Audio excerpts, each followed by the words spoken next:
Hi everyone. Today we're going to be focusing on the critical essay structure for higher critical essays.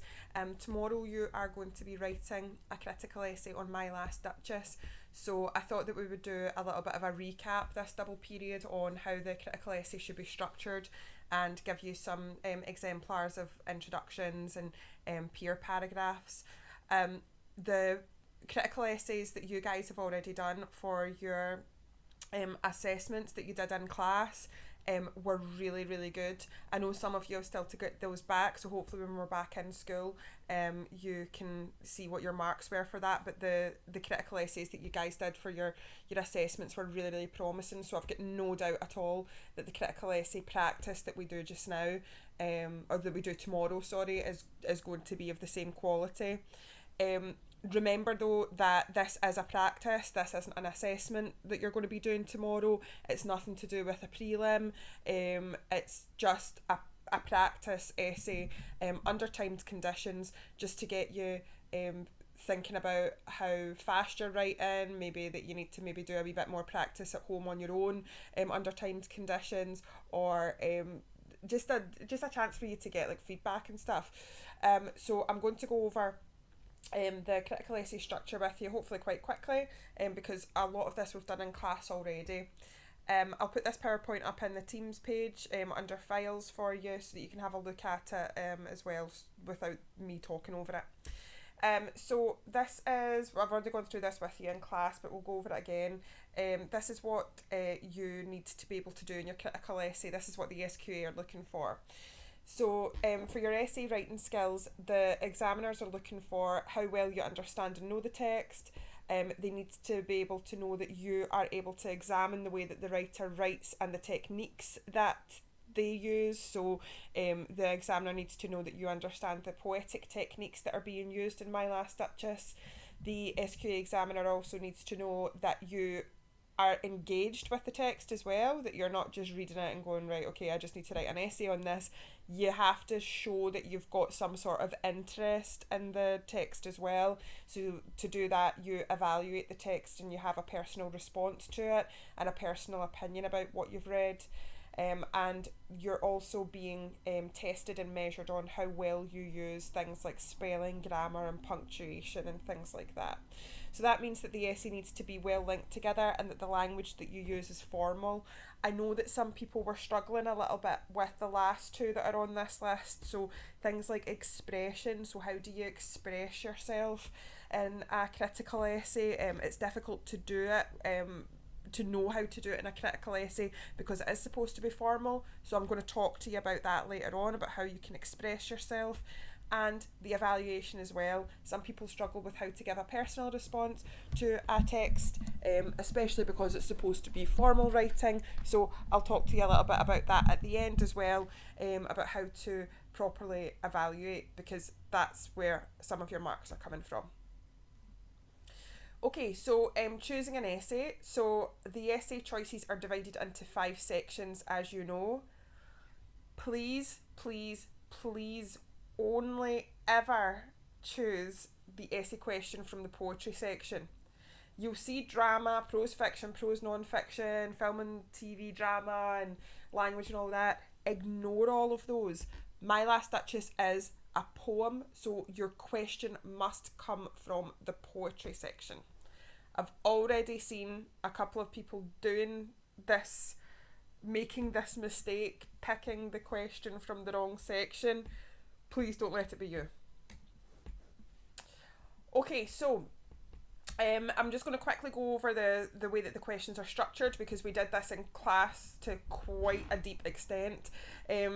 So you'll see here that I've got 3 questions here. These are all from past papers, all from the poetry section, and all of these can be applied to My Last Duchess. Like, you could write an essay on My Last Duchess in response to any of these questions. So that's why My Last Duchess is such a good poem, because there's so much in it.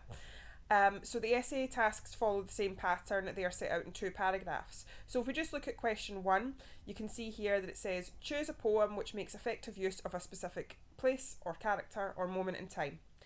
With reference to appropriate techniques, discuss how the poet's presentation of the place or character or moment in time contributes to your appreciation of the poem as a whole.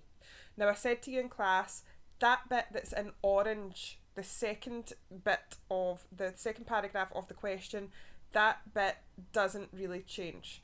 The only thing in that orange bit that changes is the bit where it says the presentation of place or character or moment. It'll just do like a wee small reference to the question in the purple bit, but what the orange bit is asking you for never really changes. All the orange bit wants from you is, can you talk about techniques, please? That's what the orange bit's really asking you. Make sure that you talk about some techniques, all right? I'll say it in this wordy way every time, but as long as you remember, the orange bit is just asking you, talk about techniques, all right? It's the purple bit really in the question. The first paragraph is the purple bit. That's the bit that will change. That's your actual question that you need to really think about and focus on. So where it says here, choose a poem which makes effective use of a specific place or character or moment in time. You need to be careful with this because of the word or, obviously. A lot of people don't, it might sound sort of strange, but a lot of people don't pay much attention to that word that's in it, that's in some of these questions, and they start talking about all three. So they'll talk about a specific place and a character and moment in time. So remember, if it says or, then you're just picking one of those, okay? And the purple bit is really the bit that's asking you to focus on a specific part or theme or character or aspect of the poem, okay? So the purple bit is what you need to make sure that you are that you're paying attention to, okay? And here's some more questions here. Again, I'll put this whole PowerPoint up on the Teams page, so if you want to do any practice questions, then you can choose from here if you like. Okay, so breaking down the questions, let's do that first. So like I've said, you've got the question in two separate parts. So this one here, I've just made this one a little bit more simple. Choose a poem which describes an emotional experience. So it's not asking you to choose from several different things. And then it says, by referring to appropriate techniques, so that bit of the question there again, you need to refer to techniques. Show how the poet's description of the experience leads you to a deeper understanding of the poem's central concerns. So here you go. So you can see here, the way that the question is broken down is that it's asking you to talk about an emotional experience. That's the bit that you need to focus on. That should be the focus of your whole essay. And then it says, by referring to appropriate techniques, so there you're going to be talking about poetic techniques like word choice and imagery and things, show how the poet's description of the experience leads you to a deeper understanding of the poem's central concerns. So the poem's central concerns here, it's talking about themes. Okay, so what themes are coming up in My Last Duchess, and how does the emotional experience of My Last Duchess help you to understand the themes in more detail? Okay, so you need to keep an eye out for this first paragraph here, what is it actually asking you, and this second paragraph here, it wants you to talk about the techniques, and it's asking you to talk about the themes as well. Okay, so let's go on to writing your introduction. Now, this was the acronym that I gave you for writing your introduction before the Christmas holidays. So we use the acronym TART, which refers to title, author, well, in our case it's a poet, R is referring to the question, and T is your techniques. So, let's look at an example. We already did this example in school, so you should already have a note of this. I got you to copy this down. You should already have a note of this introduction. If you don't, please pause the video here and please make sure that you copy this down, because this is a really in-depth, good example of an introduction, so you need to make sure that you have a note of it. Okay, so pause this video here. If you don't, make sure you copy this. But if we go through it, it says, My Last Duchess is a shocking and thought-provoking dramatic monologue written by the poet Robert Browning. So if I just stop there, go back to this slide, there I've got title and the poet. I've mentioned both of them in my first sentence, okay? What I've not said here though is that you need to give a sort of summary of the poem. That's quite a good thing to do at higher level. So make sure that you give just a very, very short, brief summary of the poem before you go into talking about the question and the techniques. And your summary of the poem doesn't ever need to change. Okay, it never ever needs to change, because you're just telling your reader this is what the poem's about. You're not, the summary doesn't link to the question, so you can just write your summary, make sure that it's good, and then just use that in every single critical essay that you do. So it says, the monologue expertly builds tension by gradually revealing the despicable personality of the main character, the Duke. The themes of power, communication, madness, and jealousy are explored through the Duke's explanation of his thoughts and feelings towards his late wife.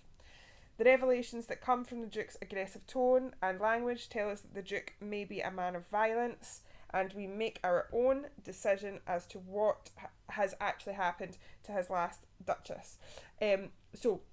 See, I should have stopped before that last sentence that I just read out there. That was the summary there. So I've just summarised up what the themes are, what the monologue expertly builds tension. That's my summary. I would never change that. I would just use that summary in every single introduction that I write. Then we come to referring to the question. So this is the bit that I've just read out. So the revelations that come from the Duke's aggressive tone and language tell us that the Duke may be a man of violence, and we make our own decision as to what actually happened to his last Duchess. So the question I'm answering here is about the Duke and his personality, and that's why I'm referring to him as being a man of violence. And then lastly, it asks you to, in your introduction, to refer to techniques, which is what I've done in my last sentence.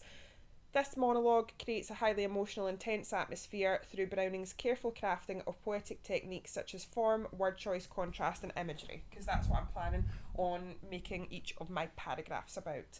So I've not just gone in there and just written, oh, here's the title, here's the author, I'm referring to the question, and here's my techniques. I've actually tried to be a little bit evaluative in my phrasing. So I've talked about how it's shocking and thought-provoking as a monologue. When I'm building up to the techniques, I'm saying that it creates a highly emotional and tense atmosphere. So using these words and phrases lets the reader know, lets the SQA know that you are really evaluating and you have become deeply engaged in the poem, because you have all of these opinions about it, that it's shocking and thought-provoking. So make sure that you do that. I'm going to put up a little word bank at the end to help you do that. So this is the main body of your essay. So the main body will be made up of 4 or 5 paragraphs. Read the question and find out clearly and exactly what you have to do, what you have to write about. Like I've said before, every one of the main body paragraphs must help you do what the task asks. Every one of the main body paragraphs has to have evidence from the text. Please make sure that you put in quotes in every single paragraph. So this is how you construct your main paragraphs. So you need to begin each paragraph with a topic sentence, and to do this you can use a pair structure. So it's really just point, evidence, explain, and refer to the question. Okay, so you just make your point, whatever that is. Your evidence is a quote from the text. Do not miss this out. Okay, do not miss out the evidence. The quote needs to be related to the point you're making, obviously. And then you explain the quote, what it means, why the poet might have chosen to use this at this point in this particular text, and how it contributes to the whole text. And then you refer to the question. So you give one sentence to explain how this paragraph has answered the question. Okay, so why was it important that you wrote that paragraph? Okay, what was the point in you writing that paragraph? If not to answer the question. So tell me how you did that. So period this. Now, I'm not going to sit here and read the whole thing. What I want you to do is I want you to pause the video here, and I want you to read through this yourselves. Ideally, I would like you to copy this down, because this is a pretty good peer paragraph. It'd be pretty good for you to have this as an example. So pause the video here. I want you to copy this down, and then I want you to highlight or underline the different points of the peer paragraph. Okay, so where is the point? Where is the evidence? Where is the explanation? And then where have I referred to the question? So indicate each of those. Pause the video here. Take some time to do that now.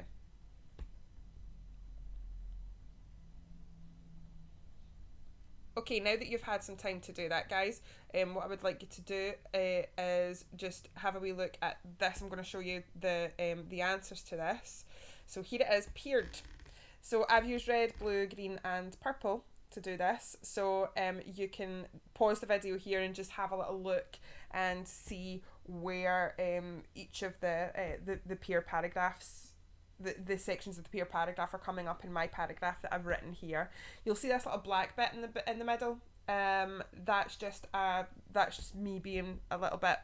I want to make sure that my examiner understands that I know the poem, that I get the poem, that I know the poem inside out. So I've just put this little bit here in black writing as a sort of summary of the part of the poem that I'm going to be talking about. So it's absolutely fine to do that as well. As long as you have the minimum of the peer paragraph, you can put little flowery bits of language and little descriptions of the poem here and there, as long as you have the point, the evidence, the explanation and the referring to the question. So if you need to, just have a wee pause of the video and check over your answers with the one on screen here. Okay, so now I'm going to talk to you a little bit about wording that you can use in your essay. So I'm going to talk to you about different aspects of what's being looked for. So a lot of the time when people are first starting out in writing critical essays, they forget that the essay is one long answer to the question. Some people tend to write a paragraph and then the second paragraph and then the third paragraph and then the fourth paragraph, and the paragraphs don't link to each other at all.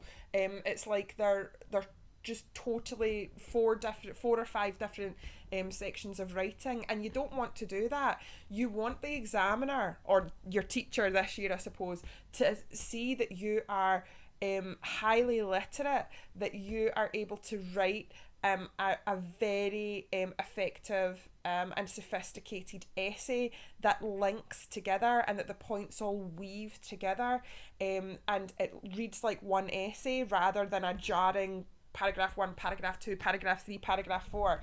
You need to use linking words and phrases to do that, and this is what this is for. This slide here gives you some words and phrases to link your paragraphs together. So instead of just starting your second paragraph with the sentence, the next way in which the Duke is shown to be powerful, for example, and then the third paragraph starts with a third way in which the Duke is shown to be powerful, and then the fourth paragraph says the last way that the Duke is shown to be powerful. I mean, that's fine, but it just doesn't communicate that you are a good writer, if I'm being completely honest. You want to use these words and phrases that are on screen just now instead of that. So instead of saying the second way in which the Duke is shown to be powerful, you could use furthermore, you could use moreover, you could use in addition.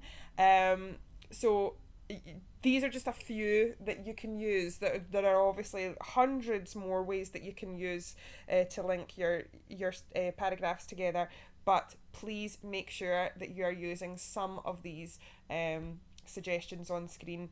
If you don't have your own way of doing it, to link together your paragraphs, it just makes the essay read so much better and flow so much better.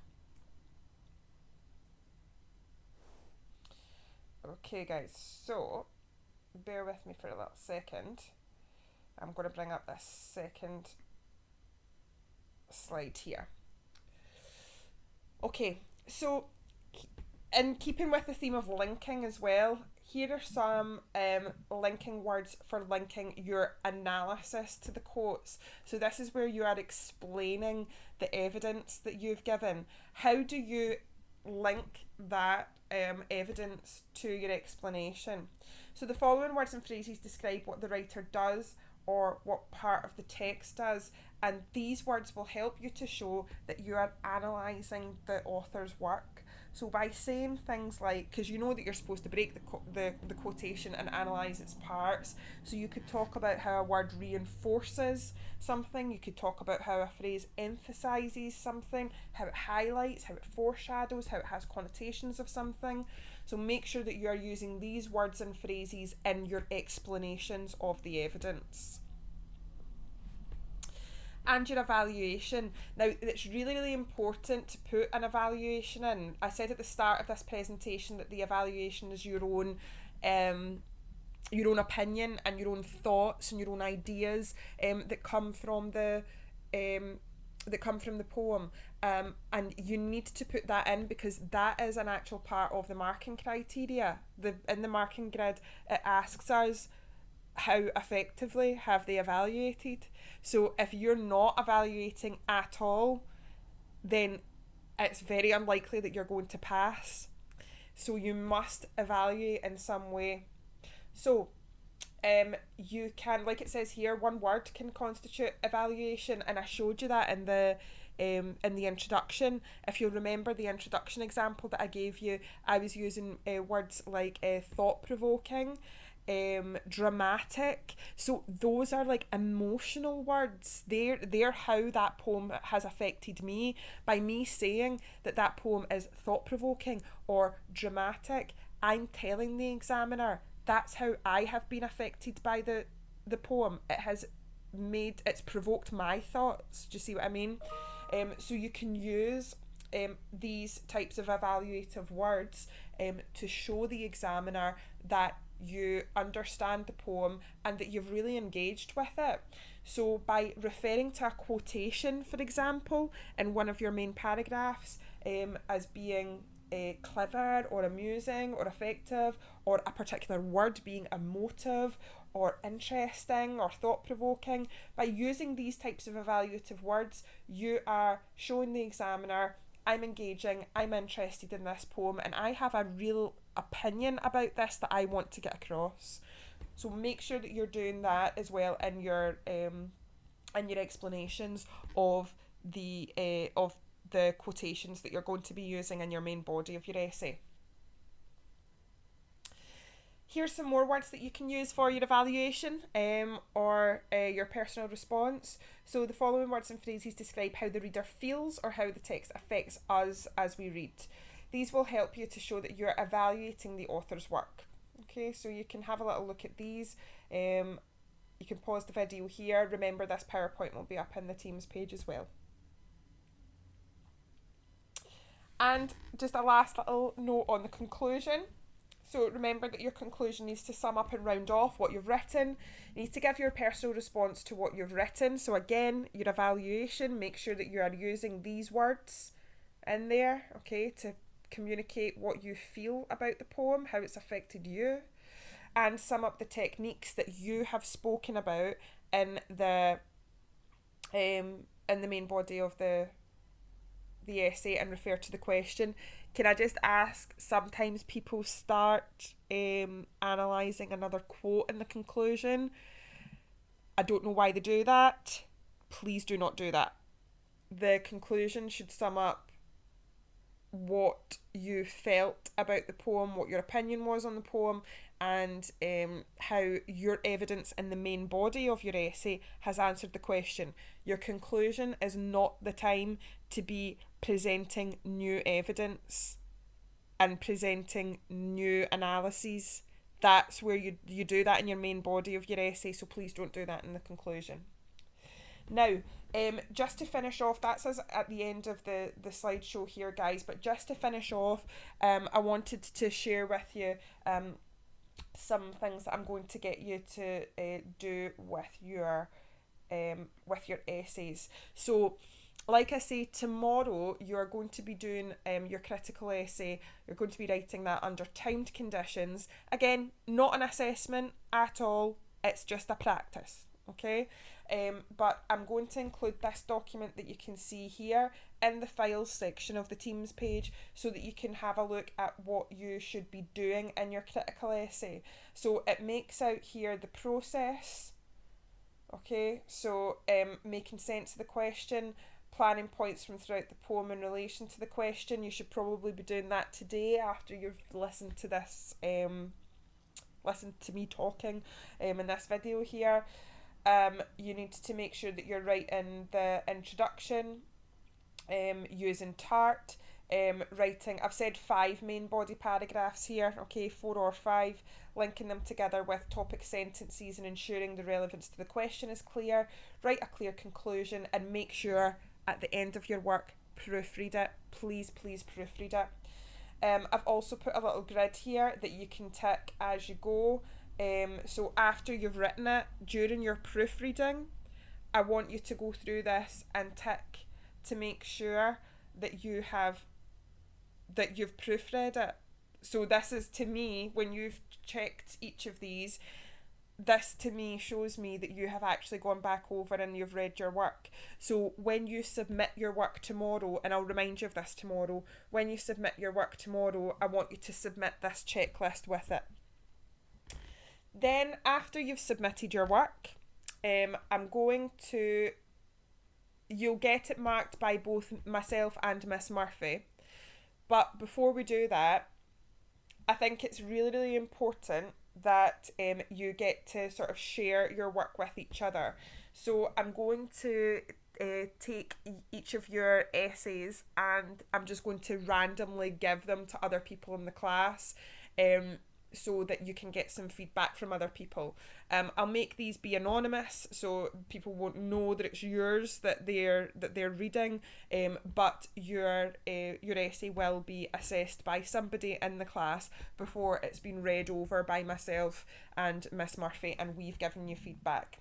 So that means that you will also, after you've completed your essay, on the following day, on the Thursday, you will need to take some time to read over the person's essay that you've been allocated, and you will need to fill this out on what the strengths and the next steps are of the person's essay that you're reading. Okay, so there are lots of things to consider about each section of the peer paragraphs. So point, evidence, explain, and the referring to the question. It says link here. I'll change that actually. I'm going to change this a little bit to see if you're referring back to the question. So you will be expected to put in some quite detailed comments to help, because remember, you're helping each other. Quite detailed comments in this box, in these boxes here, that answer and give feedback on each of these considerations in this column. Okay, so you must be prepared to do that after you've handed in your essay, and you must be prepared to receive feedback, albeit it'll be anonymous, from somebody else in the class before you get feedback from me and Miss Murphy. Okay, right guys, I'll make sure that all of this stuff is up on the Teams page for you, and I will speak to you shortly.